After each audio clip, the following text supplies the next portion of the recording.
Hello আসসালামু আলাইকুম guys, this is Asif. Welcome to my YouTube channel. আমি আপনাদের আজকে ঘুরিয়ে দেখাবো ফ্রান্সের একটি ঐতিহাসিক শহর, যেই শহরে বাস করেছিলেন নেপোলিয়ন বন্যপার্ট। আমি আপনাদের দেখাচ্ছি ঘুরিয়ে।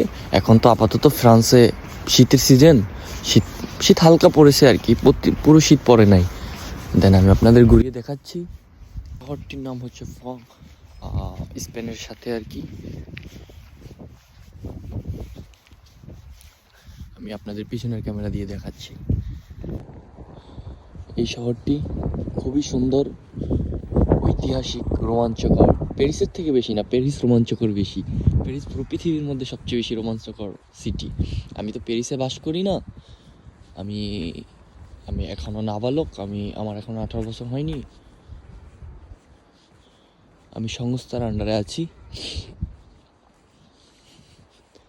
এই যে বোট, এই বোটগুলো নিয়ে কেউ ঘুরতে যাইতে পারে, পে করা লাগে আর কি।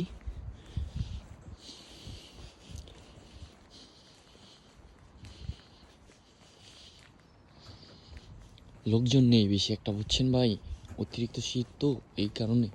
শীতের সিজন আর কি, শীত পড়ছে এখন।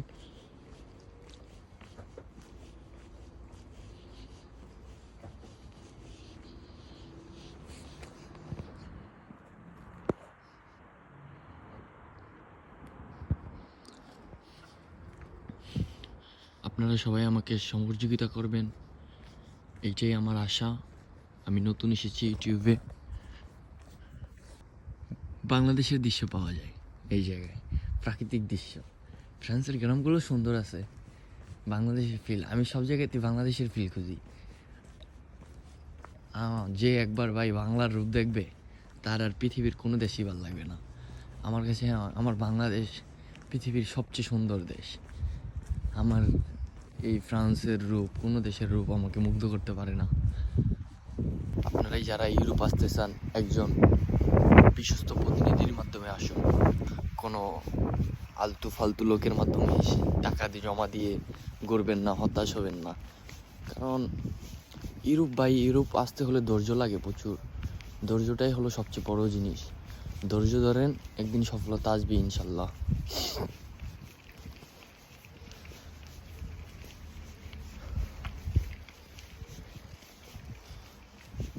কারণ আপনি যদি কষ্টই না করেন, আপনার জীবনে যদি কষ্টই না থাকতো, তাহলে রবের সাথে আপনার দোয়ার সম্পর্ক কিভাবে হতো? সবার জীবনেই কষ্ট আছে ভাই।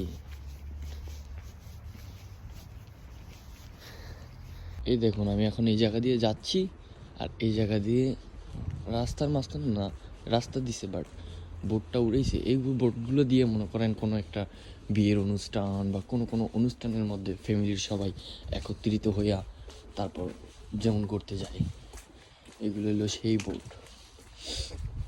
আমি এখন আপাতত বাসা থেকে বাইর হইলাম না।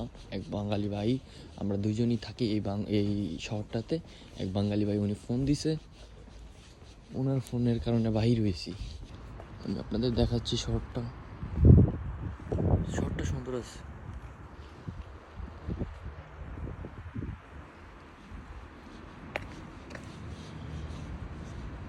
আমি আশা করি আপনারা সবাই আমাকে সহযোগিতা করবেন, সবাই সাবস্ক্রাইব করবেন, লাইক করবেন, কমেন্ট করবেন। আমি নতুন এসেছি। আর একটি বিষয় আপনাদের বলতে ভুলে গিয়েছিলাম, এই যে নদীটি দেখাইছিলাম, এই নদীর একটা ঐতিহ্য আছে। এই নদীতে প্রতি বছর সাঁতার কাটা হয়। যে সাঁতারে প্রতিযোগিতায় অংশগ্রহণ করে যে জয়ী হয়, তাকে দেওয়া হয় 1,00,000 ইউরো পুরস্কার। আমি আপনাদের নদীটা আবারও ফুল দেখাচ্ছি ভালো করে।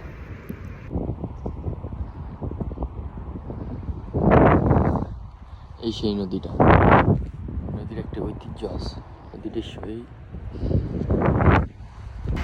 এখন আমি মেইন শহরের মধ্যে ঢুকে গেছি, মানে এই শহরের যেটা সিটি ভিউ, এই শহরের মধ্যে ঢুকে গেছি। পার্ক ছেড়ে এসে এখন বাসার দিকে রওনা হব। প্রায় 6টা বেজে গেছে। বাসায় গিয়ে রান্না করতে হবে, তারপর খাওয়া দাওয়া করতে হবে। 5টা বাজে ঘুমতে উঠছি আজকে। মেরি ক্রিসমাসের বন্ধ চলতেছে তো, স্কুল সব বন্ধ, স্কুল যা আছে এভরিথিং সব কিছু বন্ধ বর্তমানে ফ্রান্সে। চিন্তা করলাম বাসায় তো চলেই যাব, তার আগে আপনাদের একটা জিনিস দেখিয়ে যাই।